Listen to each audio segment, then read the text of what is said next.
Hello, and welcome to Art Pop Talk. I'm Gianna. And I'm Bianca. Bianca, have you seen the movie The Monuments Men? I have. And it's all right. It's an okay art movie. Always love to see a good art movie. Love to see it. We're not going to talk about that today. We are, however, going to talk about monuments. Just not anything monumentally related to George Clooney and Matt Damon. Oh, I see. So are you saying we're talking about things like statues and historic markers and maybe asking questions like, what's the difference between public art and a monument? You are correct indeed. Let's start this monumental episode of Art Pop Talk. Gianna, how many times can we say something is monumental in this episode? Probably just as much as we say stunning when we talk about art. Stunning. Stunning. I literally all week in preparing for this episode, I hear RuPaul's voice in my head saying reading is monumental. Like I can't get him saying that. Or I'm just switching monumental and fundamental, but I like the way RuPaul sounds in my head talking about monuments. I wish RuPaul could talk about monuments with us today, but alas, I'll have to settle for you, I suppose. Great. I'm sure you're super excited about that. But first thing is first, I'm not RuPaul. We did, however, get a lot of great feedback on our bathroom episode. So I just wanted to thank everyone who listened to that episode. We got a lot of great questions, a lot of great follow-up conversations about the episode. So thank you all for sharing your thoughts and keep them coming. Gianna, you also had something that you wanted to add in response to kind of listening back to our episode as well. Yeah, it was such a fantastic episode, and it was so exciting to see all of the engagement we got from it. Also, I was getting ads for Kohler all throughout this week, which I thought was really funny. No way. Do you follow them? No, I don't, but I'm going to get made fun of for this. I still have ads on Spotify because I don't pay for Spotify Premium, and I'm probably the last human being in the world that does not have a Spotify subscription. But I got ads for Kohler and no way, full-length commercials on my Spotify. On Spotify? Yeah, and actually it's really interesting because Kohler is making this like shower head nozzle or some kind of appliance that also has already like a built-in speaker to it. And I did think that that's what I need. Yeah, no, it's definitely like cool. They do cool things. Like no one is arguing that. But yeah, I'm definitely getting tracked. That is pertinent but to my shower whoever needs. is tracking me at just LOLing because I was critiquing the hell out of Kohler, and it's like, buy their products. Is good. Is good. Aside from that, I have had this one little thing that's been nagging at me this entire week. This episode could not come soon enough because there's just been one little thing that's been keeping me up at night. People, objective versus subjective. You're going to have to excuse me when talking about Bianca's conversation and recapping her experience in visiting the Kohler Art Center and looking at the bathrooms.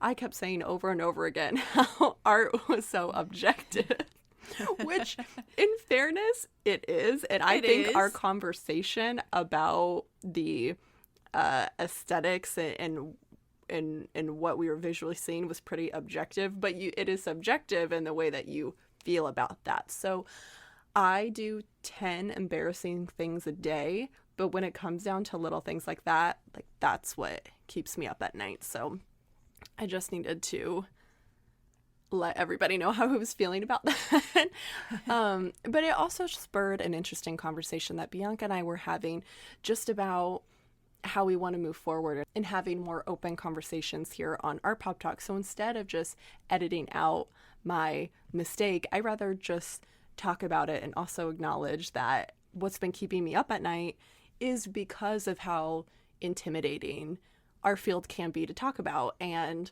I'm going to slip up sometimes on language. It's so interesting because even in talking to Bianca, you didn't even catch me on my mistake when we were having our conversation. So it's totally such a small little thing, but it did open up a cool conversation that we had.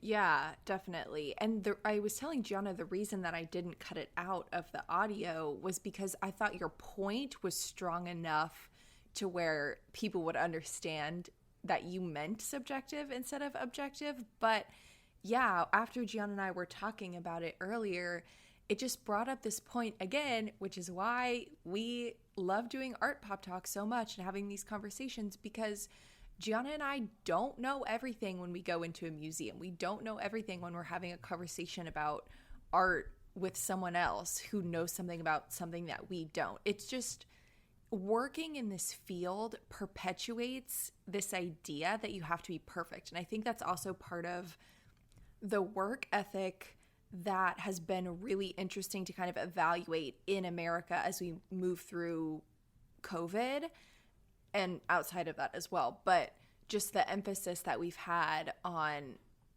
the workplace over the past year just got Gianna and I talking about how demanding it feels to need to be a perfectionist all the time at work. And that's just not what art and work and life is about. It's about dialogue. It's about conversation. It's not about being perfect, because I don't know if you guys know this, but nothing about art is perfect, and you don't have to be perfect to talk about it. You don't have to know everything to talk about it. And that's exactly what Gianna and I want to keep impressing upon everybody who listens to this, is that art is accessible. And for us, not editing that out or being more candid in our conversations just strengthens that point, that everybody can be welcome in this conversation. And it's okay if you mess up or if you say the wrong word. It's not a big deal.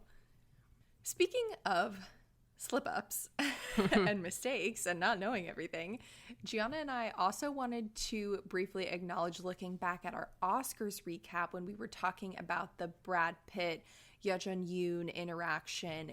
We were, at the time, understanding that interaction as more affectionate than it really was, and we'll link some notes in our resources for you, but we just kind of wanted to acknowledge that it's been a larger topic of conversation after we released that episode, that the point around that interaction was very American-centric and focused on the American storyline of kind of Brad Pitt and this like celebrity fangirl moment that placed Brad Pitt in a more glamorized position than he may have deserved for his role in producing Minari. So I just wanted to acknowledge that if you are going back and listening to our Oscars episode. The second thing that happened to me this week, going back to our Oscars episode, is I want to give a shout out to an amazing Art Pop Tart who brought up the point that you and I didn't talk about Harrison Ford at the Oscars. And I feel as though that's detrimental to our brand. And I just wanted to say that I was honestly so thrilled at the time to see Harrison, but also very, very concerned because he is an elderly man. And I just wanted to make sure that he was being safe. But, you know, he was probably there for all of 5 minutes. I just don't know why. I mean, the reason why I didn't bring it up was because he didn't do anything. And there was no point to him being there. As much as I love him, I don't know why. COVID should be these actors' years who could give a shit about awards to not show up to these things. Like, the fact that Joaquin Phoenix has to keep showing up to these things in the middle of a pandemic, like, this was his year. And I'm really not to show up. And I'm really sad for him that we couldn't make that happen for him. And I think the same goes for Harrison Ford. So agreed. I think to appease them, I didn't want to talk about it. Yeah. I was so happy to see him. I love to know that he's doing well in his isolation from the celebrity community. But Well, Thank you for calling that to our attention. Yes, it is funny that they noticed. I feel as though it is our job to report on Harrison Ford news. Yes. Thank you for keeping us accountable. We do have a lot of different stories that took place this week, so we are actually going to mix things up for art news this week in the format in which we do that, which will be a headline edition.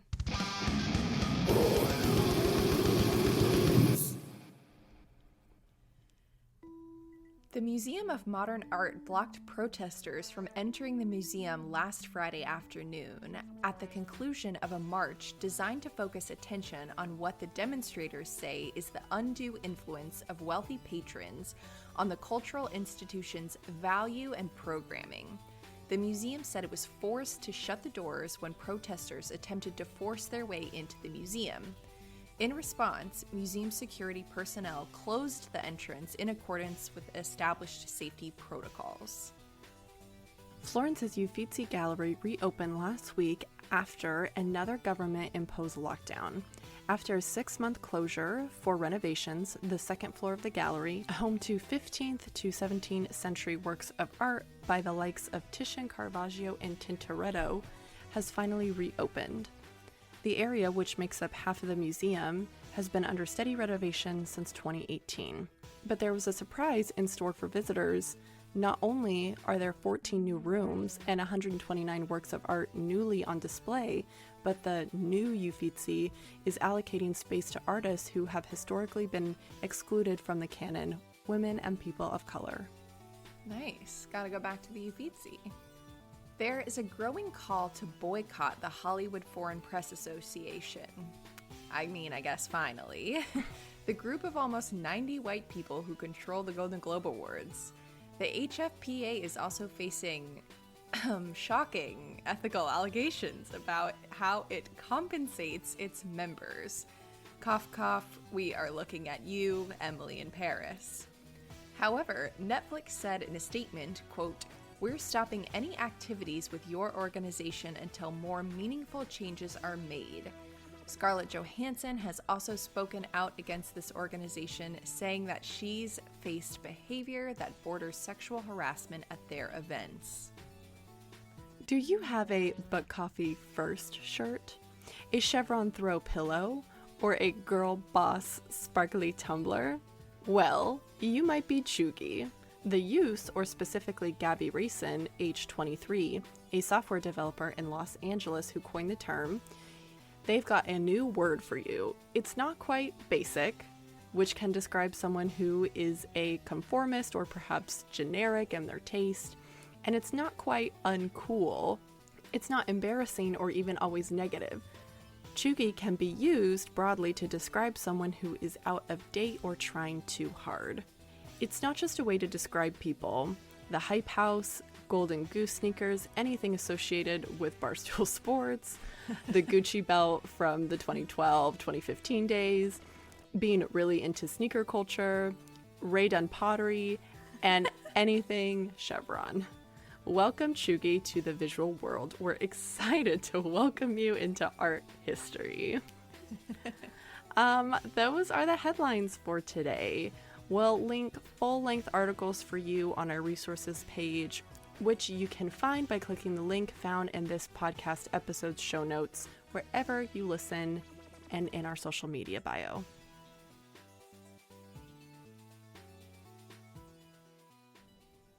I'm so excited to welcome Chuggy into the art world. She's always been there. It's nice she has a seat at the table now. She's got a name. Yeah, I'm glad she has a name too. That's nice. That's nice of the youths to give her a name. On that note, are we ready to art pop talk? Today's episode is all about monuments, and there are a lot of different types of monuments. So since we really haven't covered this topic in isolation, we've covered a lot of different monument-esque pieces of art. This is going to be kind of our introductory conversation into exploring monuments further down the road. As I was talking about last week when we were talking about the Kohler bathrooms, this conversation was spurred by my trip to Gettysburg. And it was really fascinating to be in that type of space where you are sort of familiar with this version of history that's presented to you in your textbooks. You hear about it on like PBS documentaries, or at least Gianna and I did growing up. I feel like Gettysburg is kind of, it's always there. It's always existed as this monumental space. And actually being there was really eerie, and there were all these kind of mixed messages, I guess, you're receiving when you're in the space, because you're placed in this contemporary setting with such a loaded history, and at the same time you're just kind of looking at a field. You're just kind of out in the open and have to take in a different type of consideration of your space. So we went to the Gettysburg Museum, which was interesting. And then after the museum, we walked around the fields of Gettysburg. As you walk outside, there are so many different types of monuments. There are obviously grave markers, there are tombstones, there are statues, there are just big boulders in random places of the field that mark or dedicate this space to someone or something. And they're everywhere. They're just everywhere you look, these different kinds of markers. So I kept kind of thinking about all of these markers as we're walking around this space and trying to define what a monument was. And so, Gianna, I wanted to get your take. I was just reeling with all of these questions. So for you, what do you think of when you think of a monument? What in your mind makes something a monument? So when I think of something like a monument, I instantly think of traveling, making sure I'm visiting all the historic spots pertaining to that location's history. And I think of history just in general, and we're going to probably reflect on our conversation we've had about public art throughout our conversation today. But I also think of loss and tragedy and, you know, what history is pertaining to that certain location. So a monument is a type of artful structure created to commemorate a person or event, or again, relating to or pertaining to a remembrance of a historic event or perhaps a cultural heritage as well. Yeah, I think it's really interesting that you bring up that definition. I'm going to read another one here in a second. But it is interesting how what we in ourselves define as monumental, because I feel like monumental has these different kind of colloquial definitions.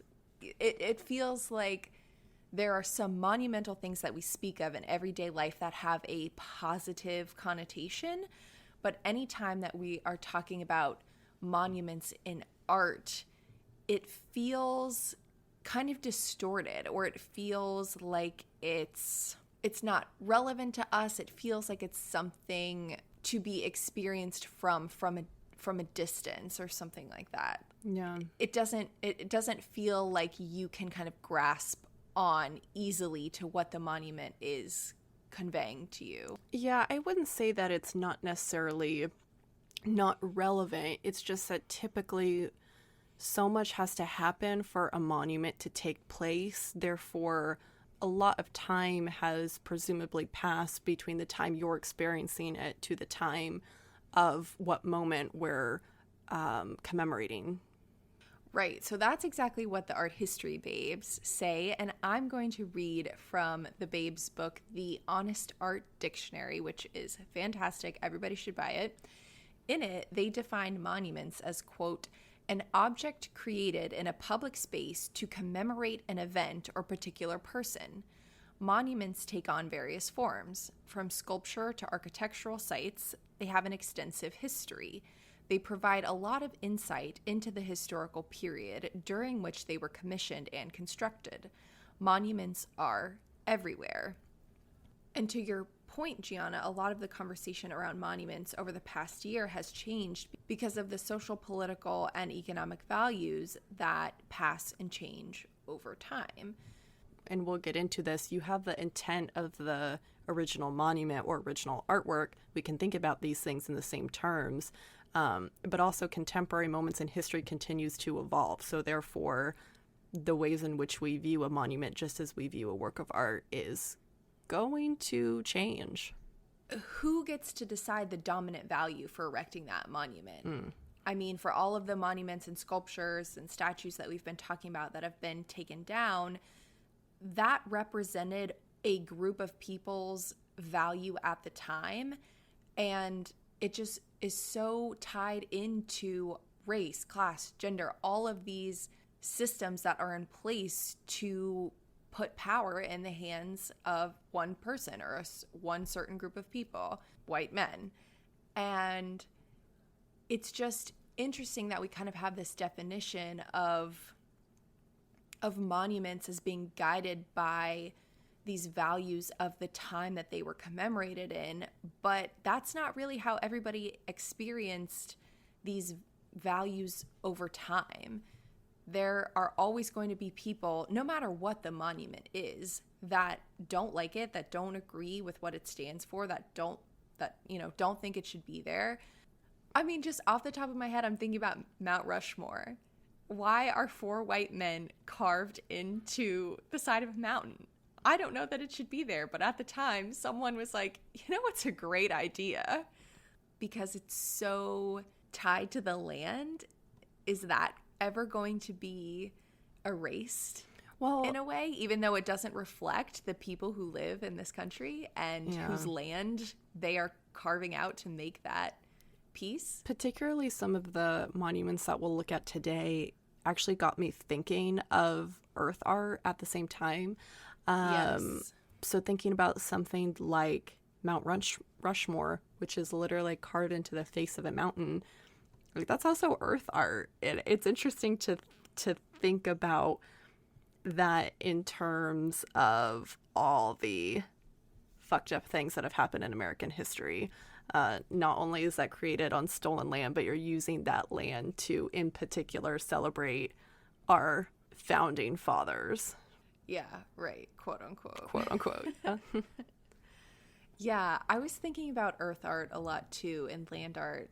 I guess my brain got me there eventually, but it's interesting that I think of monuments as being a kind of man-made claim on the land, not necessarily that it's not something that naturally, if monuments are part of earth art, it feels so crafted. Like earth art, I think, like Spiral Jetty, for example, just adds something to the earth that doesn't feel as, I don't know, imposing. But then with other forms of earth art, just like you're saying with Mount Rushmore, it doesn't make sense. It's like an announcement of your presence. It's a way of like marking your territory. They might as well just peed all over the side of the mountain.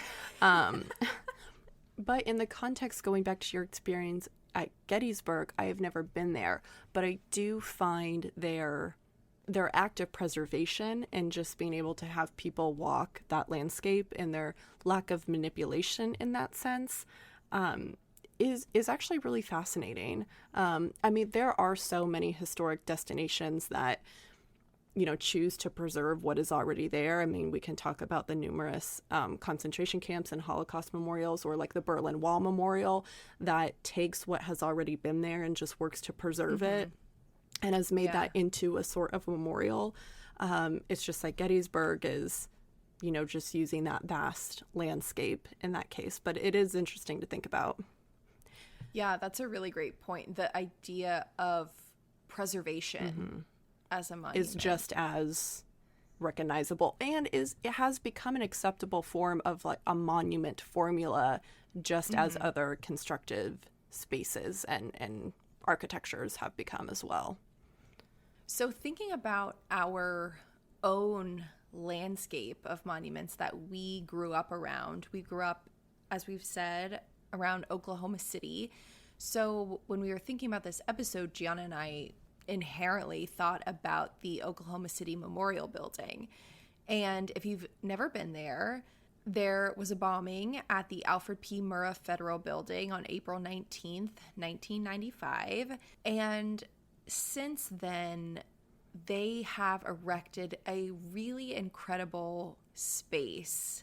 They have a museum, and then outside of the museum, the outdoor symbolic memorial is what the museum calls sacred soil, a place of quiet reflection where hope begins to grow anew.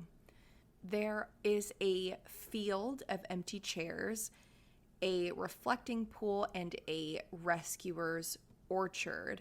And above the reflecting pool, there is a monumental arch that is time-stamped as a reflection of the time before and after the bomb went off. So when I was looking at images of the memorial, I realized that they were calling it the Oklahoma City Memorial Building, and I was thinking about it as a monument. So, Gianna, what do you think the difference is between a monument and a memorial?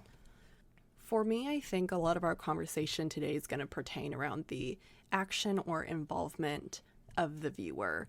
If it is a memorial, if you are not having someone physically in the space who is working to remember that moment, then in a sense, the art in itself is not being completed. So having people relive these histories and honor these people who in particular for memorials are, working to communicate to us, that's a huge part of that experience. Monuments, because of their significance, are typically on what we think of as a very grand scale. And they're not going to happen, or they're not going to be created unless this event or person or tragedy is or was very significant. Because a large part of this conversation about monuments and memorials is also going to surround public and federal government and rulings who deem what is important or significant. As Bianca was talking about earlier, especially in recent contemporary settings, the public has really made an effort to help make and guide those decisions for what has been appropriate monuments and not appropriate monuments, who we should be celebrating and not celebrating. But in a sense, a lot of how this works, especially on grand projects like this, and we'll talk about it in a little bit, is that architects or artists will submit a proposal, and they're just one of many, and there's a board, and there's a lot of funding that comes from that, typically by local and federal governments, depending on the installation. So there are a lot of factors for each, but there are so many similarities. And I think a lot of monuments that I actually have been able to experience are more so memorials. I love what you said, Gianna, about just taking it back to the viewer. That almost seems like such a simple way to think about art and action and what it means for each person. And I think that's a really great point, because you are there in a sense to memorialize what took place that day with the case of Oklahoma City. But I wonder if not everybody feels that way when they go visit the memorial building. If there's, I mean, I know a lot of people when they come to Oklahoma, they want to see the space, but does it always feel like a memorial to them because it wasn't part of their community necessarily? And does it feel more like a commemorative monument to something that in my view, like I was saying earlier, feels a little bit more distant from them? Yeah, I mean, it is incredible to experience a memorial where you have people still alive today who have experienced and was there when that bombing took place. And I think since we are from Oklahoma, it is really haunting to hear people, and particularly our mother, convey to us what it was like and be able to remember what happened that day. Taking the 9/11 memorial, for example, I've been there on multiple occasions, and I have a lot of thoughts about that memorial, but I am a little bit, in some ways, a little bit far removed from that because, again, I have this experience that I know people who are living who have been so affected by that. Even though 9/11 was an attack on our entire nation and it affected so many people, you know, it's just each lived experience, it is really different. And at the end of the day, monuments and memorials are just providing a place for you to relive those histories. Yeah. The Inclusive Historian's Handbook reads that, quote, "The terms that we use to describe the products of commemoration, words such as monument and memorial, may vary in purpose. Monument, for instance, usually refers to a commemorative structure or edifice, whereas memorial applies to almost anything, including buildings, books, roads, stadiums that recall the dead or the experience of profound loss. More significant than these shades of meaning is the ubiquity of words such as monument and memorial in our daily lives. Language reveals the extent to which memory surrounds us everywhere and always."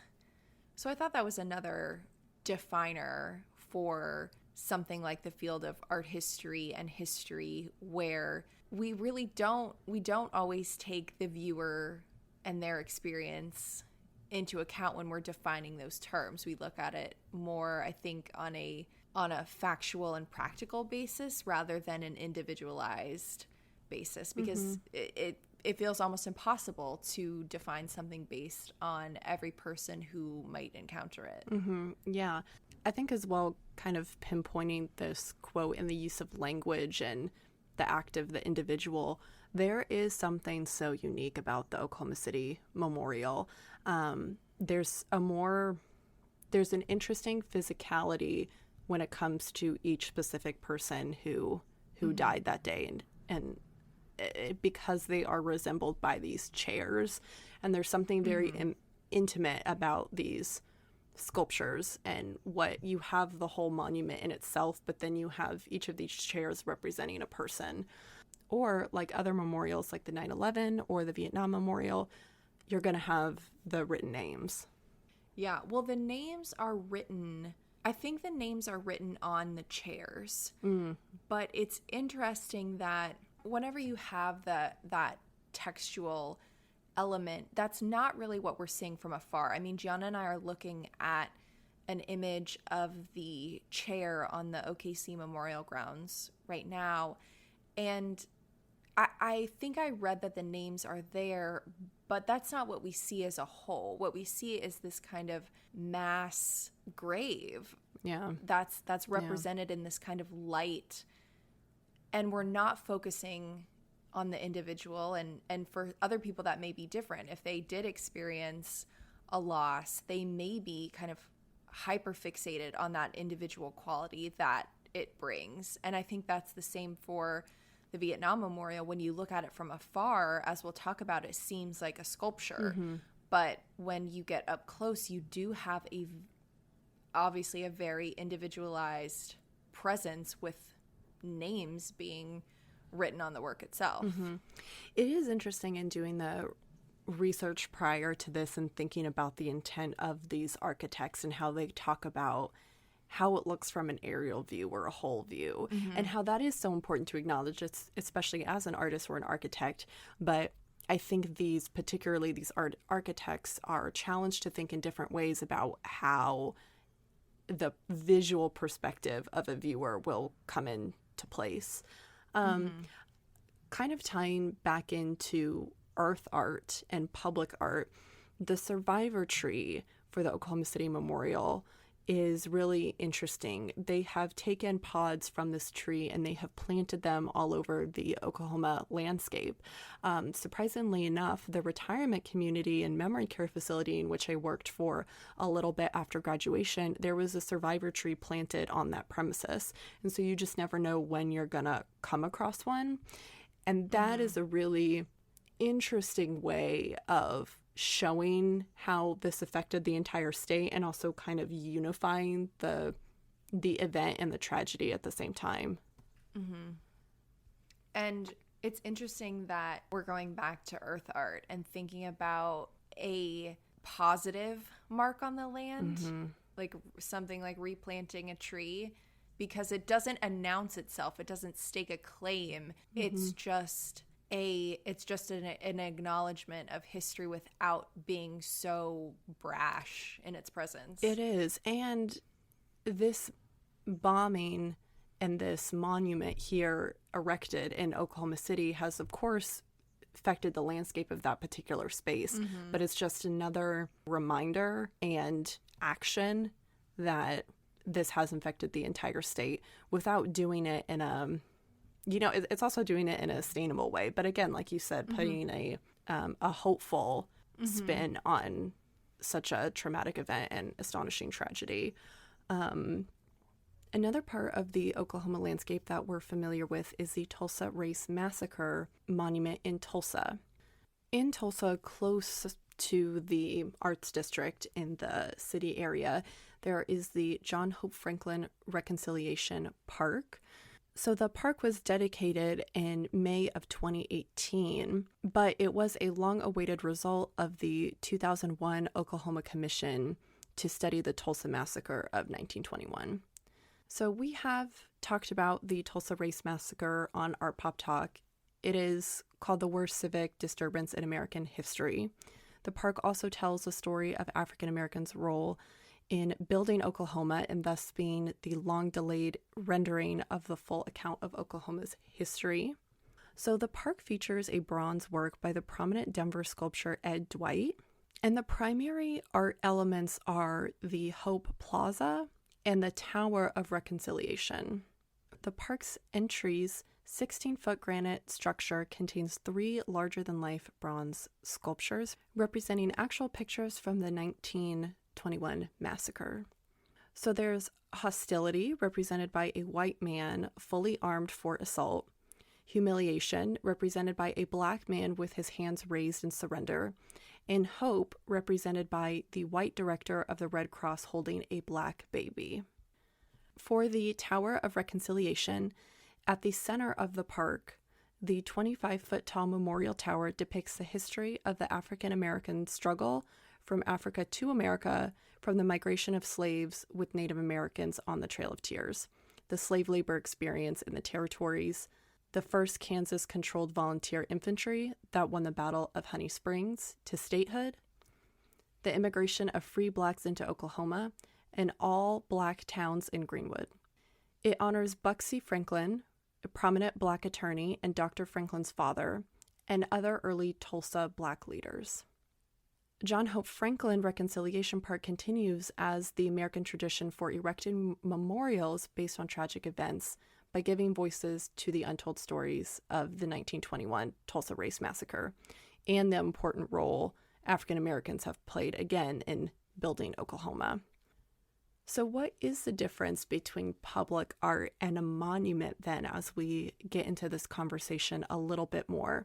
Because particularly the Tower of Reconciliation, considering 20 feet tall in comparison to how tall the Oklahoma City Memorial bombing is, or how wide the 9/11 fountain is not as big as the others, but it is prominent in the space in which it resides, of course. Yes, this was a super interesting point of conversation that came up when Gianna and I were thinking about this episode, because we immediately thought about the OKC Memorial and then the Tulsa Massacre Monument. And Gianna asked me this question of, is this a monument or is this just a piece of public sculpture? It's also interesting that the sculpture in the Reconciliation Park is reminiscent of the Tower of Trajan, which is a Roman triumphal column in Rome, Italy, that commemorates Roman Emperor Trajan's victory over the Dacian Wars. And whenever I see this sculpture in Tulsa, I'm always kind of coming back to this point that I recognize in art history, which is that Tower of Trajan, which it's a victory column, but I don't always think of the Tower of Trajan as being commemorative as a monument. I think of it as this kind of art historical contextual piece that then is informing my perception of the Tower of Reconciliation in Tulsa. So I think that's also not a problem. It's just something that I'm kind of working through in separating what that lineage of Art History 101 has kind of instilled in me as separating monuments from art. Yeah. Going back to the Honest Art Dictionary, the Babes define public art as: public art is any art that is made with the intention of being staged or exhibited in the physical public domain. The work's location is almost always a very important aspect of public art, and site specificity plays a significant role in understanding the context of a work. Having said that, in most instances, the relationship between the content of a piece and its audience, that is, what the art is trying to say and to whom, is just as important, if not more so than the work's physical location. And interestingly, before I had read the next page of the Babes definition, Gianna and I had planned to move into the Vietnam Veterans Memorial in Washington, D.C., which was designed by artist Maya Lin. And this is, again, used in, Gianna, I don't know about you, but in my classes, this monument is used as an example, as like the prime example of monumental art. Yeah, you would be correct. Don't want to speak for everybody else's experiences, but in my case, yes. It seemed natural that Gianna and I would want to talk about it for this episode, which may be inherently a problem of the way art history is taught. But then I was reading what the Babes had to say about public art, and they used this as an example. So for a little more context, in 1981, as an undergraduate at Yale, Lynn achieved national recognition when she won a national design competition for the planned memorial. So like Gianna was talking about earlier, there are usually different proposals submitted and chosen by a board. And Maya Lin won this competition for planning the memorial. So the Babes write, the Vietnam Veterans Memorial is an example of public art that is impactful, both for its location in Washington, D.C., and for its capability to allow viewers to interact with the work. The memorial consists of two 246-foot, 9-inch long black granite walls, polished to a high finish and etched with the names of the 58,318 servicemen who gave their lives in the Vietnam War. Visitors to the memorial can locate the names of their lost loved ones through a directory at the entry of the monument. As they walk the length of the walls, visitors are impacted by the gravity of the human loss of life represented by the sheer volume of names recorded there. The memorial is individualized and personal because it gives space to each soldier's name, rather than representing the sacrifice they made metaphorically through the use of figurative subject matter. So I thought this was super interesting that here we were having these exact same questions about what is public art, what is a monument, and the Babes read our mind, or we read their mind.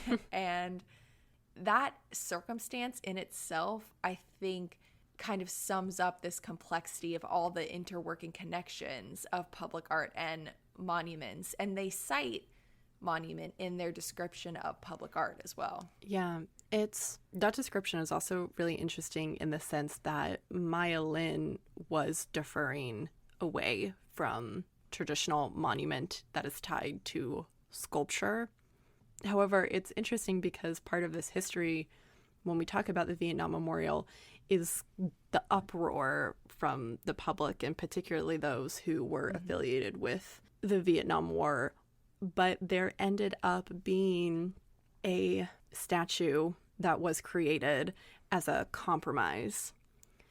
So going back a little bit, for my Lynn, instead of creating something heroic or even celebratory, Lynn imagined two stark black walls that began inside the earth, then grew in height until they met.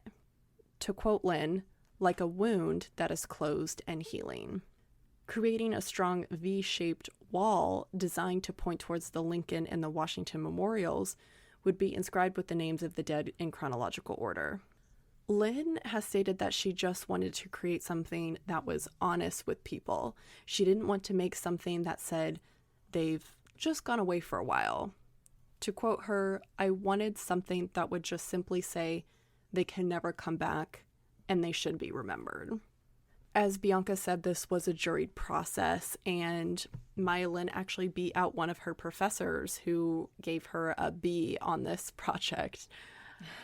But Lynn's kind of simplistic concept didn't sit well with a lot of members of the public who expected something maybe a bit more traditional.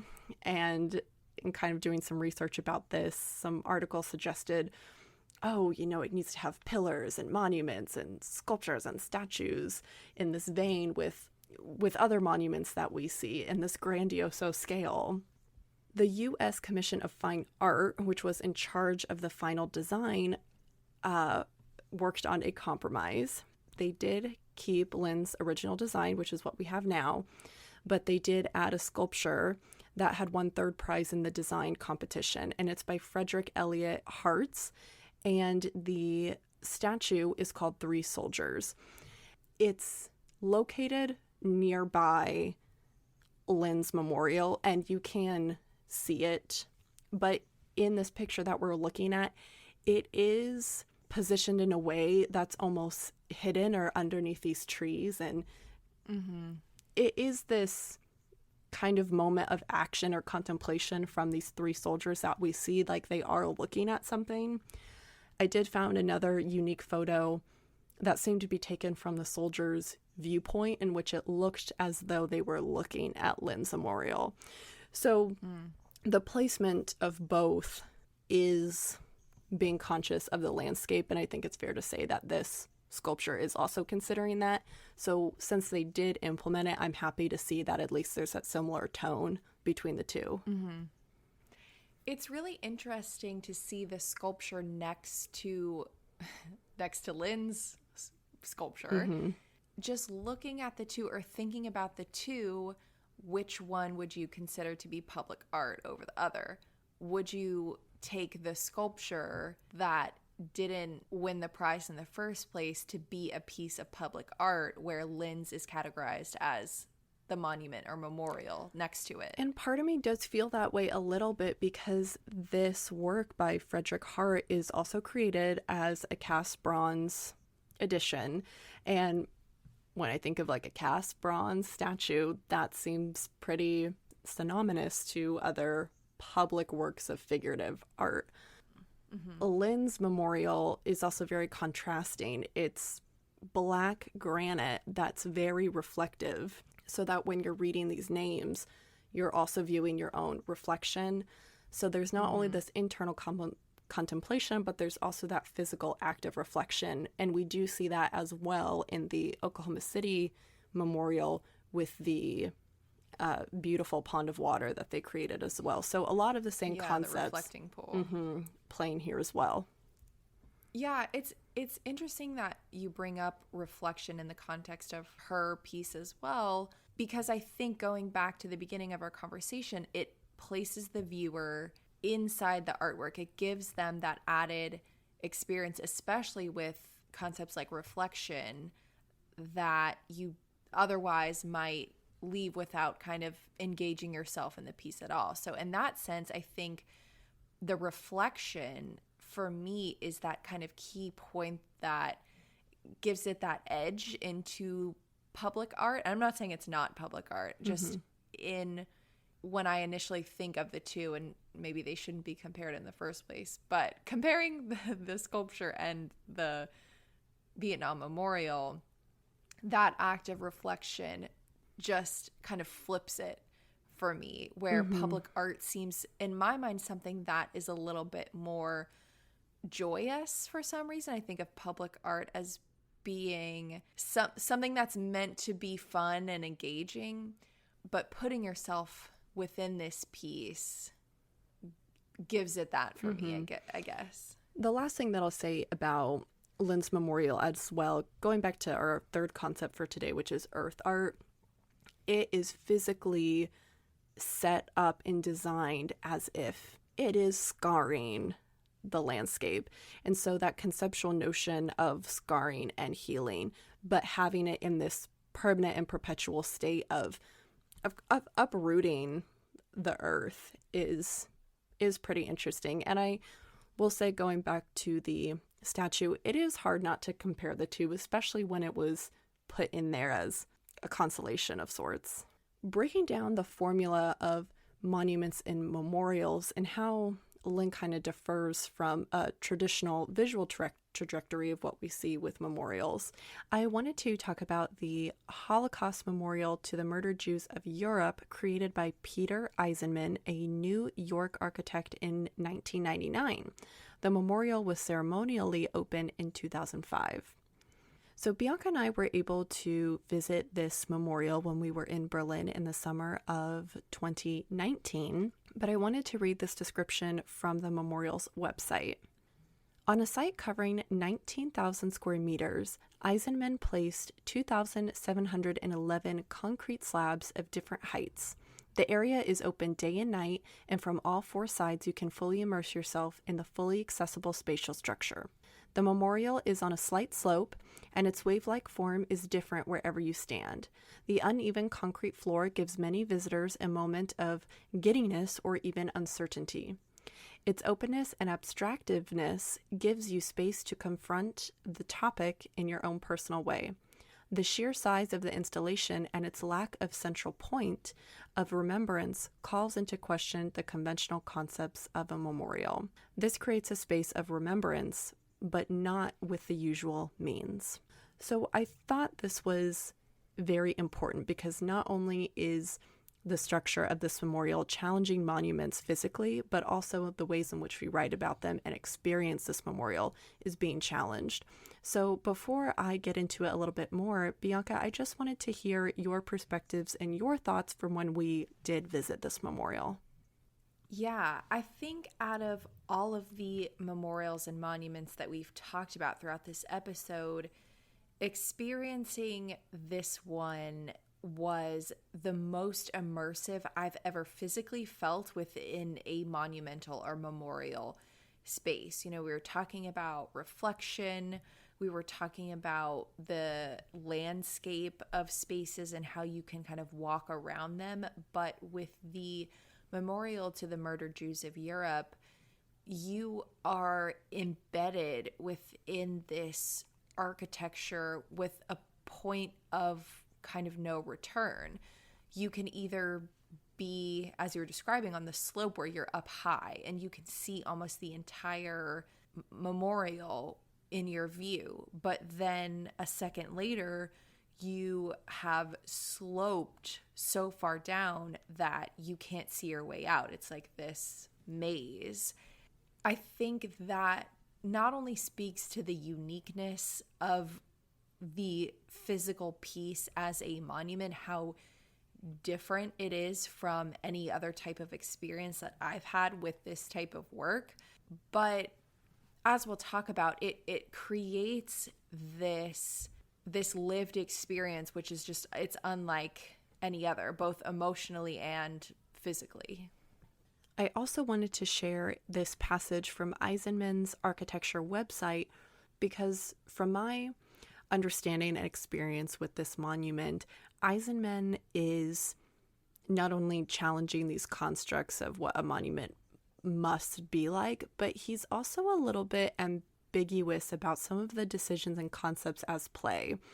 And I think that is maybe just conceptually speaking to how he wants us to challenge our own reflection and experience within the space. But nonetheless, let me quote this passage. In this monument, there is no goal, no end, no working one's way in or out. The duration of an individual's experience of it grants no further understanding, since understanding the Holocaust is impossible. The time of the monument, its duration from top surface to ground, is disjoined from the time of experience. In this context, there is no nostalgia, no memory of the past, only the living memory of the individual experience. I thought also his description of the space was really important, kind of going back to when we were talking about Maya Lin's work. It's interesting to hear architectures talk about what the space and design is going to look like as a whole, and he really does describe it from what it looks like from an aerial point of view, and looking at pictures of it from an aerial point of view feels quite overwhelming, but it doesn't feel, it feels different once you are in the space. It's interesting to hear the website kind of describe the experience with giddiness, but in some ways there is a little element of play or mystery as you're kind of going up and down these slopes and looking around the corner and getting lost in the space. Yeah, it does have that element of playfulness that you might expect from a piece of public art. Something that is, it feels like you are supposed to play in a maze, because it does feel like that. Well, and when we were there, it was interesting to see how people didn't just walk around the constructed paths in your way, but some of the concrete blocks are taller than others, so you can actually climb on top of some, in which we saw many people do, including, you know, children and adults.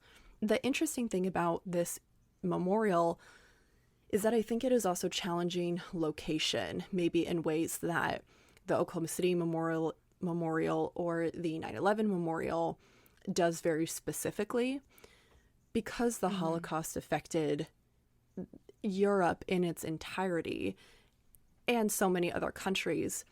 The reason why this memorial was decided to be in Berlin and be in this metropolitan area was because of the remembrance and the foot traffic that would be able to go through this memorial.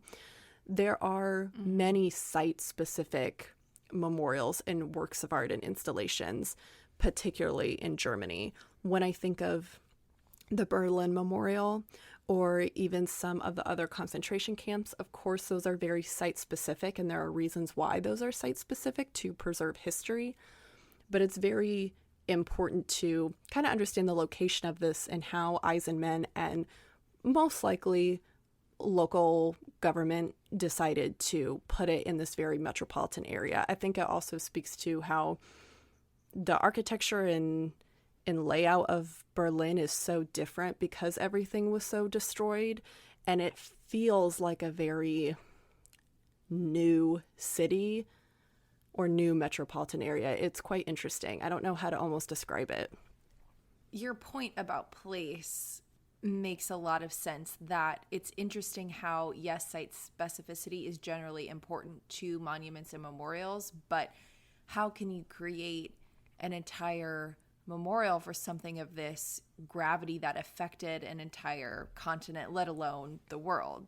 How can you pinpoint a location in which you should theoretically contemplate that?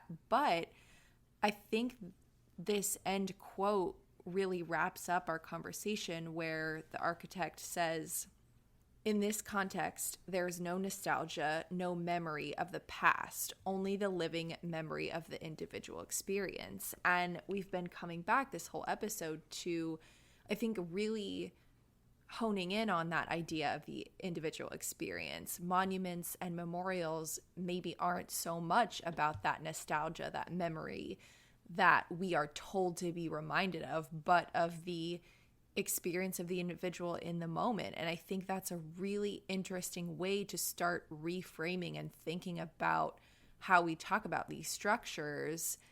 And it feels like he's creating a type of monument out of anti-monumentism. The lack of memory seems counterintuitive to what we have been taught about memorial spaces. I also think the physical layout, and this is maybe just my own conceptual reading of the monument, but it does have that sense of conformity to it in its structure, but it breaks away from conformity, obviously, when dealing with these other types of artful discussions. But also I think the lack of conformity is probably important speaking to this very, very traumatic history as well. So I don't know. I think that's a good thought to end on in contemplating your experiences with monuments and memorials as we leave you for today. Yeah, your APT definitely. Homework.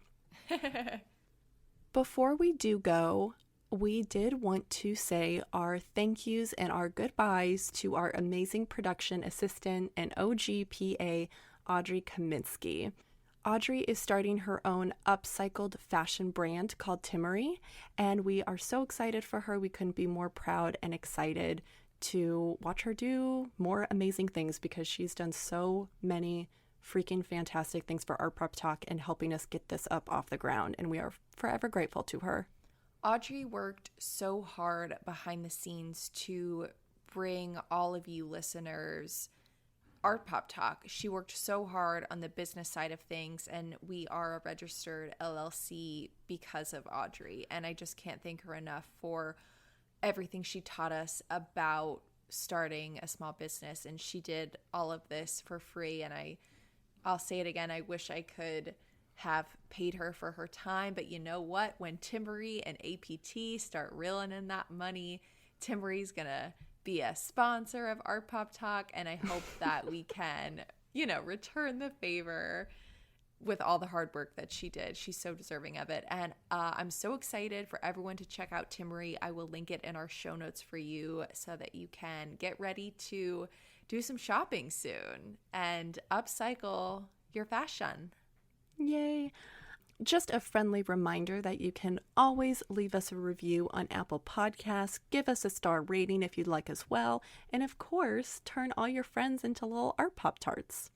Please do. Please share this with your friends because, we like to pay people, and we wish we could have paid Audrey. So if you share this with your friends, hopefully that can start happening. And with that, we will talk to you on Tuesday. Bye, everyone. Bye, everyone. Art Pop Talk's executive producers are me, Bianca Martucci-Fink. And me, Gianna Martucci-Fink. Music and sounds are by Josh Turner, and photography is by Adrian Turner. And our graphic designer is Sid Hammond.